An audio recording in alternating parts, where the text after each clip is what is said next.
Ils sont étudiants à Orléans en gestion d'entreprise et administration et ils ont la chance de participer au 4L Trophy. 6000 km de route et de pistes pour le plaisir, mais aussi pour venir en aide aux écoliers du Maroc. Ils partiront le 17 février.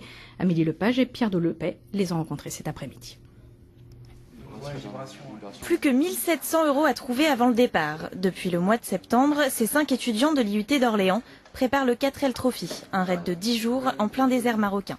Dans un mois, c'est Pierre-Michael en rouge et Jordan avec le sac qui s'installeront au volant de la jolie gazelle. Ça allie déjà la gestion, on doit trouver 5 000 €. Ça allie l'humanitaire, parce qu'on va acheminer des fournitures scolaires aux enfants les plus démunis du Maroc. Et puis aussi, c'est sportif, parce qu'on va faire 6000 km avec notre 4L. Tanger, Ouarzazate, Marrakech, comme les 2400 étudiants de l'année précédente, Pierre-Michael et Jordan vont arpenter les montagnes et les dunes de sable marocaines. Un pays où l'on roule à côté des dromadaires, c'est sûr, c'est autre chose que le campus d'Orléans. C'est super, c'est vraiment super. On va partir avec Jordan, on va découvrir ce pays qu'est le Maroc. Et puis ça va être un vrai défi, on va devoir se surpasser, on va devoir traverser la fatigue. Et puis on sait qu'on le fait pour une bonne cause, alors ça nous motive.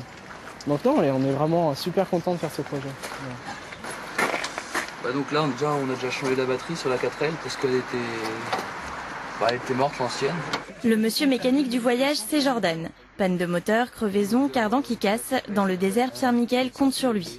Du coup, dans le coffre, Jordan a tout prévu. Des cahiers scolaires pour les enfants au bidon d'huile. Il nous faut aussi 2 roues de secours, c'est obligatoire, un extincteur, une fusée de détresse et plein d'autres trucs qui sont obligatoires pour ce raid. Le départ se fera du Stade de France le 17 février. En attendant, Pierre-Michael et Jordan font rouler la gazelle dans les rues d'Orléans, dans l'espoir de trouver leur dernier sponsor. Alors si vous les croisez, n'hésitez pas, il reste de la place sur la carrosserie rouge.